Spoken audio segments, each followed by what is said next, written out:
Yeah. Hello. Hi. So Mm, today we were going to talk about your recent article, Desperation to Inspiration. Why don't you indeed. tell us some Yeah. about it? Yes. Well, the gist of it is, to put it in very simple terms, when we're not present in the moment, we're either in the past or the future. We just are. Everybody, I think, knows this by now. Um, and so the mind is always active.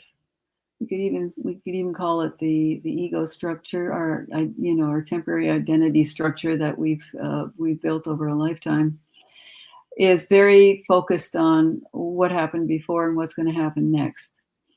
uh, and so there's always a kind of anxiety with that. It can be very, very low grade, very almost imperceptible, but it's there. There's a kind of a nudge going on all the time.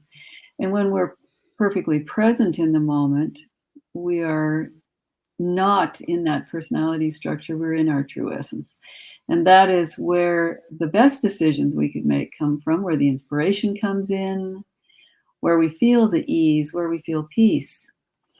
And it's a practice because our minds are always active, and they always want to take the lead. Right? The machinations, the thinking, it always wants to dominate. It always wants to uh, create a sense of relevance. Oh, you should be worried about this, and oh, we should be analyzing that. Why did that go wrong? And let's not do this again. All of these kinds of thoughts, they can be useful when you're in control of them, and the mind isn't just running away with you. So the idea of cultivating presence, and it's certainly not a new one, it's a very, very old one, um, is really worthwhile, when, well, at any time, really. But when you're dealing with a situation that is sort of triggering all of those impulses to try and figure it out, to uh, look around, go look for an expert, go pick up a book, try to find the answers outside of yourself. This is when you can be pulled off base from your true essential being, which has all the answers and can solve every problem if it's given the chance. Yeah. So that's Yeah, lovely. mm, well, And but it's work, isn't it? It's an effort. oh yeah, it's an intention too. And of course, when we do set an intention like that, all the objections come up, all the resistance, all of the reasons why that's a bad idea come up. Yeah. But in a sense, we have our feet planted in two realities. One is the inner stillness of pure essence, and the other is the cause and effect world we live in, and all the consequences and all of the effects of that. And so we're really having to negotiate both. It's a kind of yes and situation. And what I'm really talking about is giving more space, more time, more attention to the inner essence than we normally do. And that is easier said than done, of course. It's a practice, and it's something that if we aren't in the habit of doing that, it does cause some discomfort because we're creatures of routine. We're creatures of appreciating structure and wanting to make sense of the world. All of these things are very much a part of how we function as organisms. We are flesh and blood, and we are all these things. We have our animal nature, and we have our mammalian brain, and we have our prefrontal cortex, and all of these are working together in this organism to relate to the things that are the mysterious part of who we are that apparently has never really been properly explained anywhere.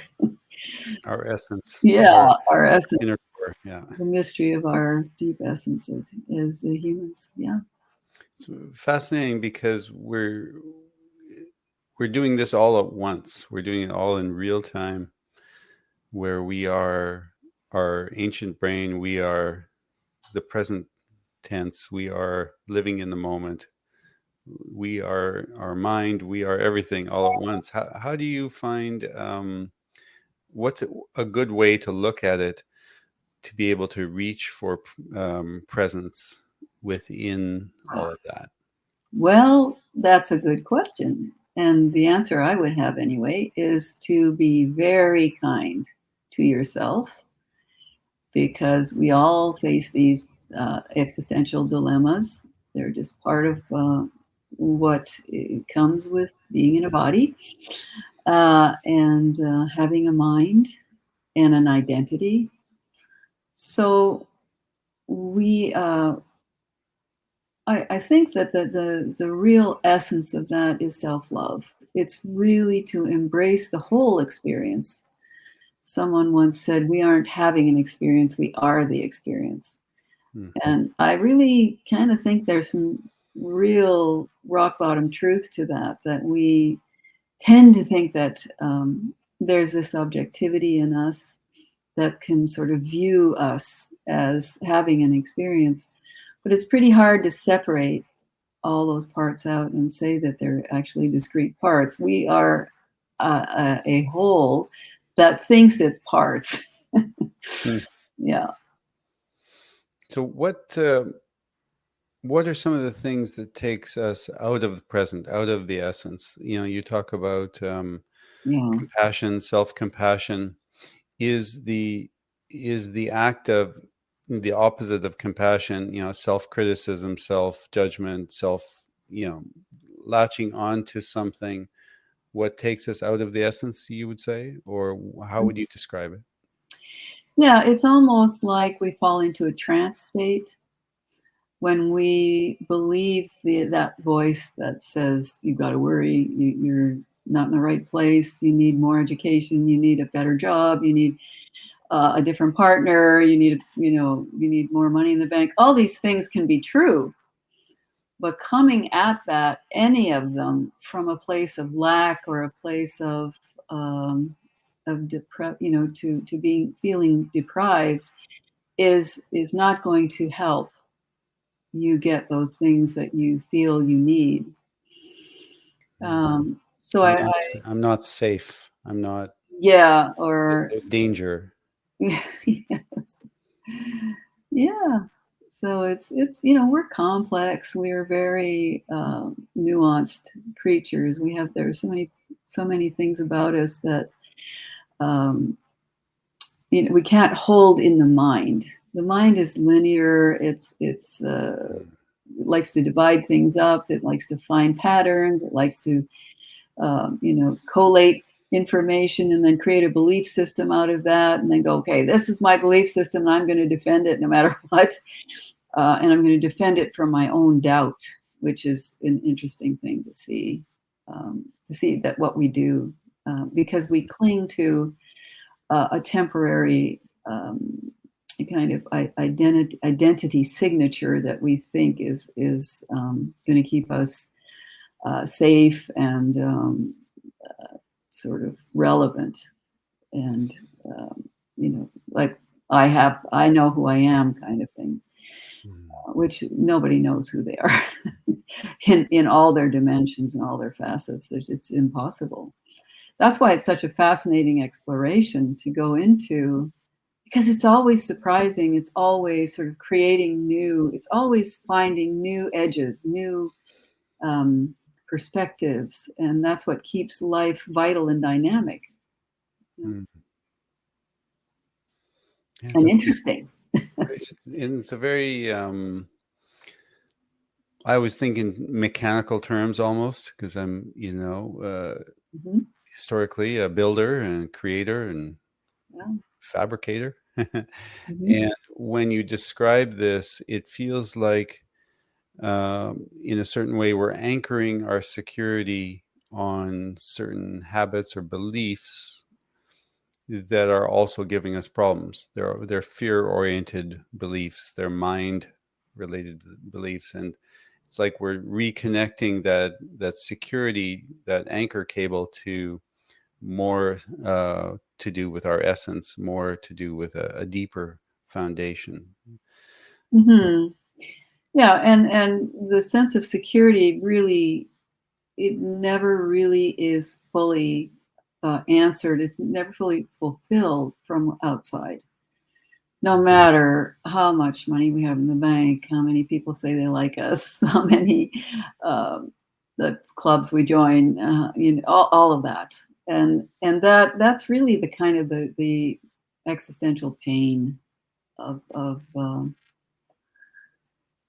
us, we humans, right? And but we can function really well within all of that if we have our priorities straight, I think, and probably the first one is putting fear in its place and not letting it run our lives, or this sense of lacking. Now, of course, that's a process and it's an ongoing project always. But there are a lot of benefits to really working on oneself that way, because you do hit these wonderful plateaus of real joy, of real illumination, of acceptance of oneself, and just the joy of being able to love other people and not just see their flaws, and appreciate the miracle that that where anybody is here at all, that Yeah. this experience is even happening. So there are many ways to express one's life, I think.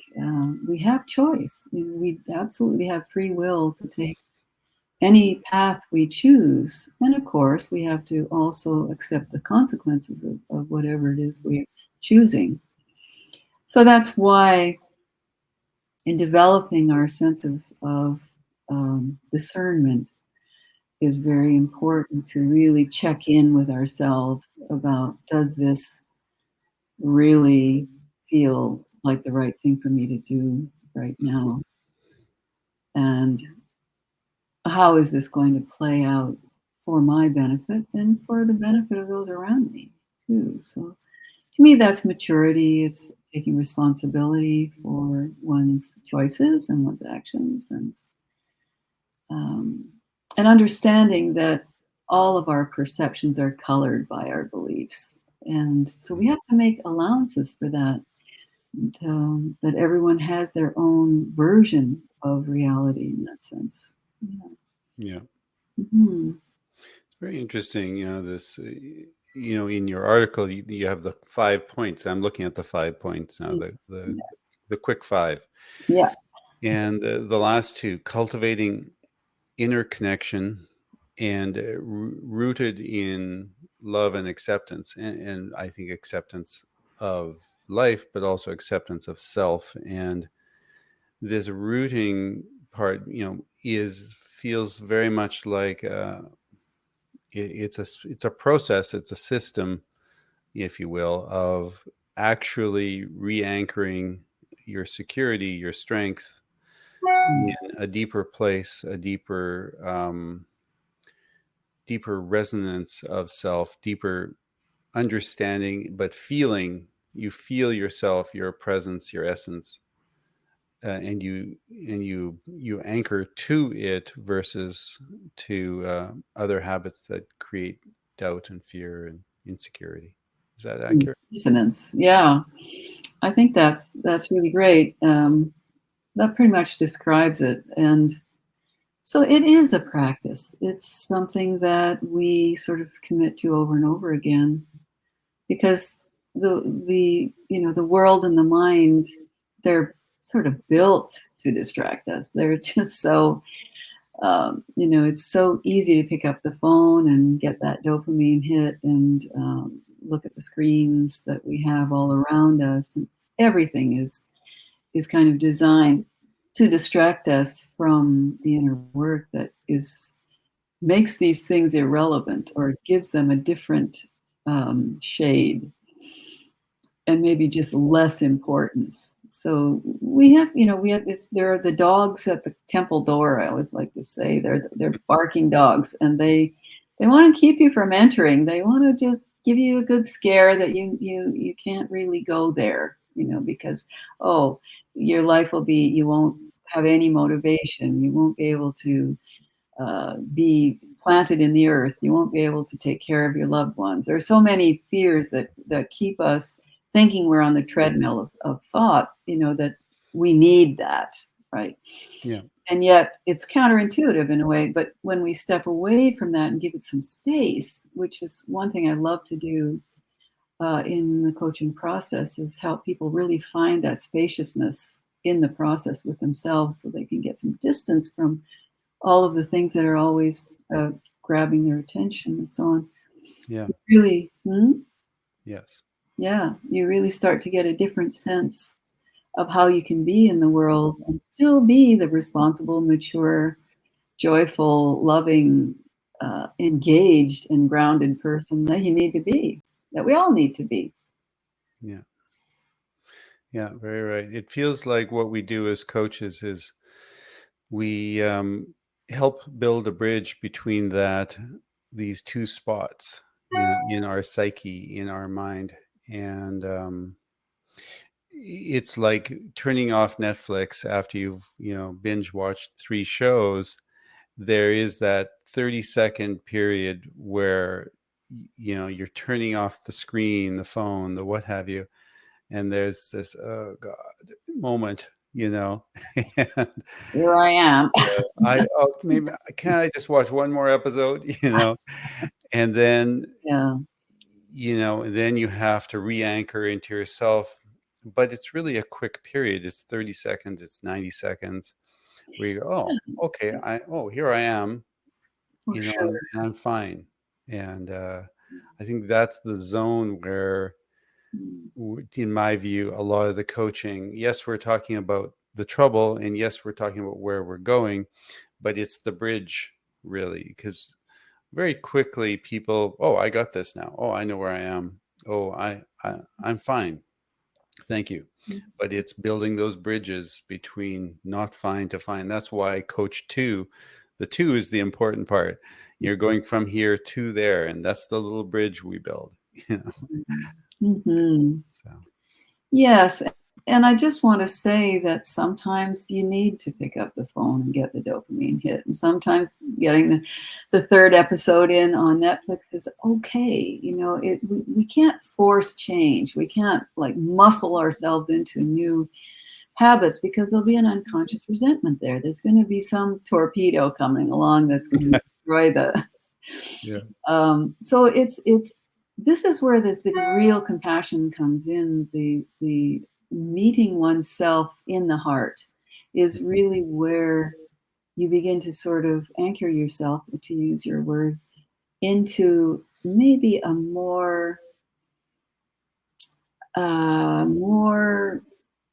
lasting ability to kind of counter some of these habits that we all know aren't that great, that we don't really want to have. So it's a kind of a balancing act in the sense that you don't want to force yourself into change. That never works. It's just the same way you can't change anyone else, by the way. There is just there has to be a kind of working the ground in order for this to really take root. And that working the ground is just little incremental moments of coming back to oneself, letting the dogs bark, just kind of going nice puppies, and continuing to hold yourself in really high esteem. That yes, I have the strength and the ability to just be here right now for even a brief period of time. It serves so much of your spirit and of your internal scaffolding where you can really be self-resourced. Yeah, that's right. Huh. Wonderful. Yeah. Well, thank you very much. Thank you. That was fun. That was great. See you soon. See you next time. Bye. Bye.